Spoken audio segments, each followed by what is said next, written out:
Je vois pas le problème déontologique que pose l'achat d'un t-shirt basique blanc à 90 €, surtout s'il est bien taillé.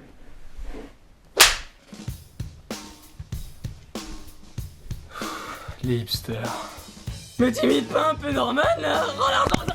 Les hipsters ne pourraient pas attiser plus de haine s'ils étaient des roux membres d'Al-Qaïda. Mais pourquoi? Serait-ce leurs goûts musicaux, leur sens du style, leur attitude condescendante? Peut-être. Ou peut-être est-ce leur faciès de con, si savamment travaillés et étudiés le matin que l'on pourrait presque apercevoir une pancarte au-dessus de leur tête, rouez-moi de coups pour le bien de l'humanité. Le hipster saura toujours mettre ses formes quasi inexistantes en valeur, car oui, le hipster ressemble souvent à un ficello. Il sera aussi adepte de la chemise à carreaux, style bûcheron avec un bouton ouvert, découvrant ainsi quelques poils qui viendront dire bonjour aux femmes non insensibles à cette virilité. Hola chicas. De temps à autre, le hipster sortira aussi son chèche, mais seulement par pure ironie, parce que soutenir la Palestine c'est bon pour les mecs de 2006 qui écoutent du trio, trop mainstream quoi. Le hipster proclame haut et fort dénicher toute sa garde-robe dans des friperies ou dans des vides-greniers. En effet, il se dit la plupart du temps de gauche, donc aimant les plaisirs simples et les choses authentiques. Seulement, en réalité, il court s'apprivoisonner chez Dolce Gabbana ou encore The Couples, marque dont le t-shirt de base coûte la moitié du salaire d'une femme de ménage qui récure les chiottes tous les jours. Profondément atterré par la société mais se comportant comme le dernier des consommateurs compulsifs appartenant à la masse capitaliste, on ne peut être qu'en admiration devant un être si complexe.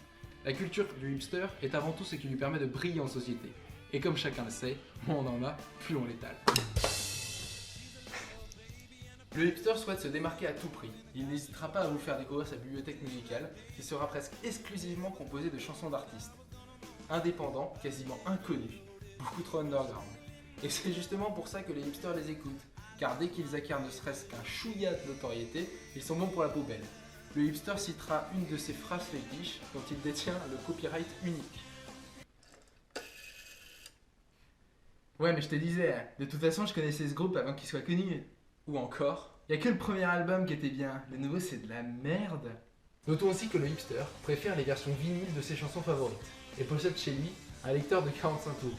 Attends, mais si t'écoutes pas de musique sur un vinyle, t'as vraiment jamais entendu de la vraie musique de ta vie, quoi. Bien sûr, il passe bien plus de temps à faire le DJ sur son iPod que sur ses platines, parce que c'est pratique, bien évidemment. Trouver quelqu'un avec des poches assez larges pour transporter un 45 tours, et je vous appellerai maître et je deviendrai votre esclave à vie. Et merde! Oh non, maître, pas le fouet! Oh oui! Checkmate.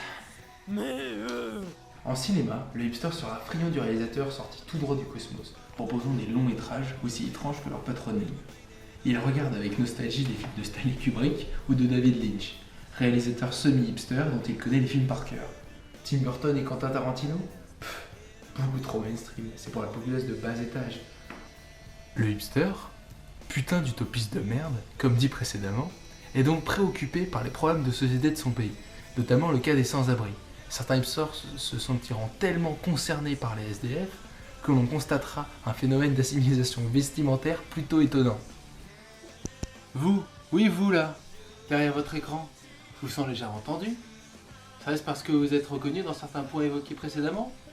Vous savez, c'est pas grave, hein. On peut largement s'identifier à une figure qui ne fait pas consensus du point de vue de l'allitération des doxas majoritairement antinomistes,